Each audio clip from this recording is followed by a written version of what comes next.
Browns. And we're going to start with the Browns and Giants. And of course, look, one of the topics, it's not as big of a topic because really the key piece is injured and out for the year in Odell Beckham, but a lot of revisiting of the Odell Beckham Jr. trade that John Dorsey made before the 2019 season.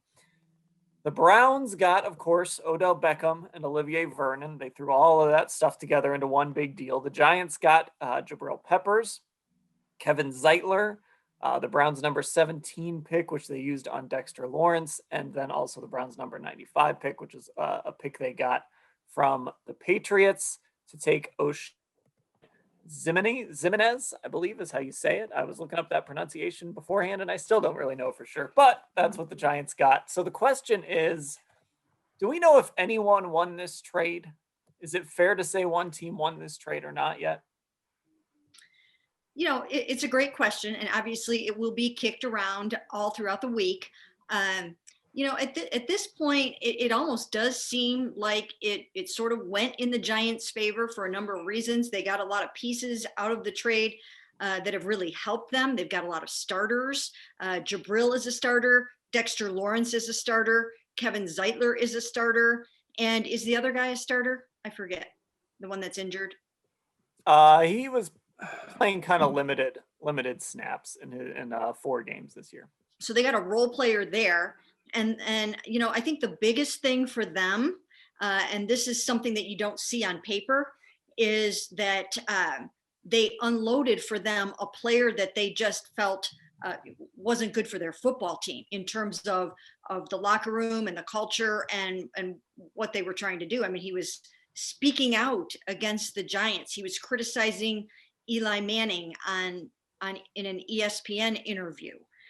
So sometimes it's more about those kinds of things too than it is just the talent of the player. Now, when it comes to the Browns, I mean, it's not like I don't feel like you can say they really outright lost this trade in any way. I think if Odell Beckham Jr. were playing right now, that he and Baker would be doing really, really well together in this offense, like we all thought that they would. He did single-handedly win the Dallas game. If not for him, they would not be 9-4 right now. They just would not be. And in other games, he made big plays early on to help them win games.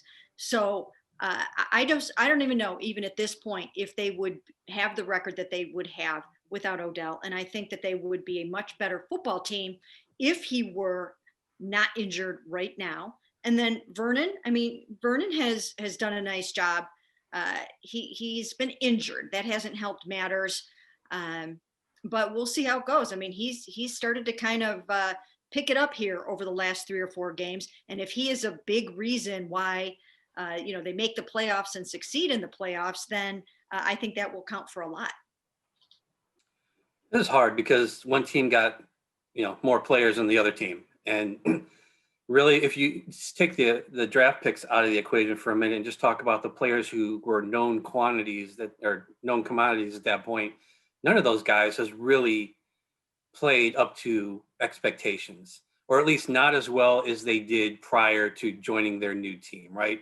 We've talked a ton about how Odell is, not playing like the Odell that everybody saw in New York. And Zeitler has not played as well as he did in Cleveland, or definitely not as well as he did with the Bengals. Peppers, he's really struggling in coverage this year. He's not turned into the, the first round pick that he was hyped as when this deal went down. So, none of those players has really turned into that game-changing type of guy that I think both teams are hoping that they would. Vernon obviously has not been the player that the Browns are really hoping. He's played well the last couple of games. Maybe he's turning the corner, but to this point, he has not been the person who has ended the talk about needing more pass rush opposite Myles Garrett. So from that respect, it's kind of a wash in a way. But then you add in, Dexter Lawrence, and he's been one of the best defensive players for the Giants this year. And so maybe they're kind of winning it, but I don't think either of these teams, if you reverse the trade, I don't think either of these teams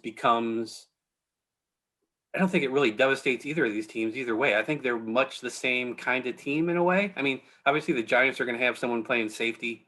They would have spent a first round pick, uh, you know, in the draft. And so I don't know. If this trade never happens, I don't know that either of these teams are considerably different.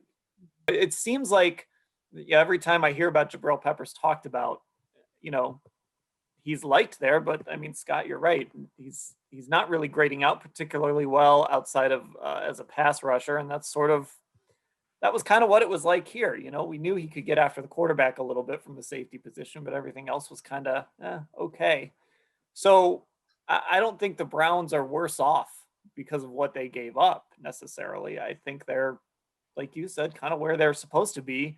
In fact, the Giants, you can maybe make the case that they'd love to have a guy like Odell Beckham Jr.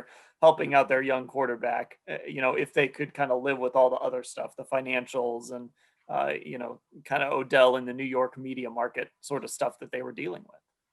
Yeah, you know what? I mean, a good combination between a quarterback and a receiver goes a very long way in terms of the success of a football team.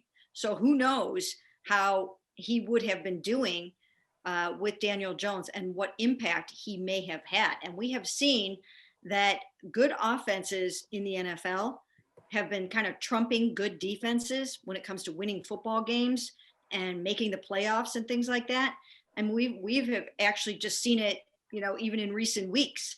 That if you have got a really good offense, you know you can be on the road to the postseason, even if your defense is pretty crummy.